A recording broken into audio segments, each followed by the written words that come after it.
Hi బాగున్నారా? Welcome to moments with Anusha Raguri. మనం summer series start చేసాం కదండి. సమ్మర్ సిరీస్లో భాగంగా ఇవాళ అసలైన సగ్గుబియ్యం జావ ఎలా చేయాలో చూద్దాం, ఓకేనా? ఇది చాలా ఈజీ అండి, బిగినర్స్ కూడా చేసేసుకోవచ్చు. నేను తీసుకున్న సగ్గుబియ్యం ఆల్రెడీ 1 అవర్ సోక్ చేసి పెట్టాను పక్కన. వాటర్ నేను తీసుకున్న సగ్గుబియ్యానికి 4 టైమ్స్ తీసుకున్నాను వాటర్. అంటే 1 కప్పు సగ్గుబియ్యం తీసుకుంటే 4 కప్స్ ఆఫ్ వాటర్ తీసుకున్నాను ఇక్కడ. అలాగే మనం సగ్గుబియ్యం కలుపుతూనే ఉండాలి, ఎందుకంటే అడుగు అంటేస్తుంది. అలాగే హై ఫ్లేమ్లో కూడా పెట్టకూడదు. హై ఫ్లేమ్లో పెడితే వాటర్ అంతా ఎగిరిపోయి సగ్గుబియ్యం ఉడకవన్నమాట. కొంచెం ఉడకడానికి టైం పడుతుంది. మంచిగా కలుపుకుంటూ బాయిల్ చేసుకుంటూ ఉండాలి, మీడియం టు లో ఫ్లేమ్ అడ్జస్ట్ చేసుకుంటూ. మనకు తెలిసిపోద్ది, అవి ట్రాన్స్పరెంట్గా అయ్యేసరికి బాయిల్ అయిపోయినాయి అని మనకు తెలిసిపోతుంది. ఇంకేంటి, సమ్మర్ కదా, అందరూ వాటర్ అదే ఎక్కువగా తాగుతూ ఉండండి.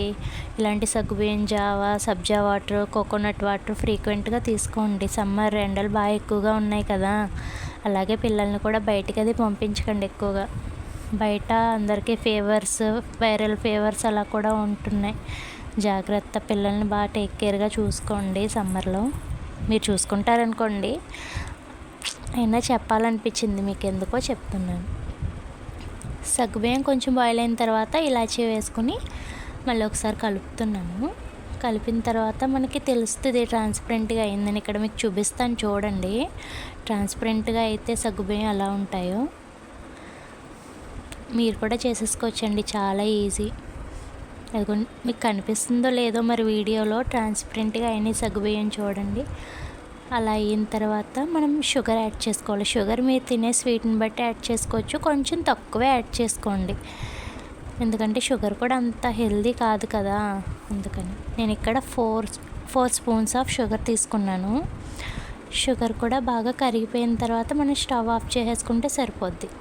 షుగర్ కరిగితే ఇంకా అయిపోయినట్టే మన సగ్గుబియ్యం జావ. సగ్గుబియ్యం జావ వేరు, సగ్గుబియ్యం పాయసం వేరు, ఓకేనా? ఈసారి ఎప్పుడైనా సగ్గుబియ్యం పాయసం చేసి చూపిస్తాను. ఇక్కడ 4 స్పూన్స్ షుగర్ యాడ్ చేసిన తర్వాత మంచిగా కలుపుకొని, షుగర్ కరిగిన తర్వాత స్టవ్ ఆఫ్ చేసేసుకోవడమే. అవును, మన వీడియోస్ నచ్చుతున్నాయా? ఒకవేళ నచ్చకపోతే ఏ టైప్లో చేస్తే బాగుంటుందో కూడా సజెస్ట్ చేయండి. మన వీడియోస్ లైక్ చేస్తున్న వాళ్ళందరికీ థ్యాంక్ యూ సో మచ్. మన వీడియోస్ని అలాగే లైక్ చేసి, షేర్ చేసి, సబ్స్క్రైబ్ కూడా చేసుకోండి. Thank you for watching. Thank you so much. సమ్మర్లో చాలా జాగ్రత్తగా ఉండండి. Thank you. మన సగ్గుబియ్యం జావ కూడా రెడీ అయిపోయింది, రెడీ టు సర్వ్.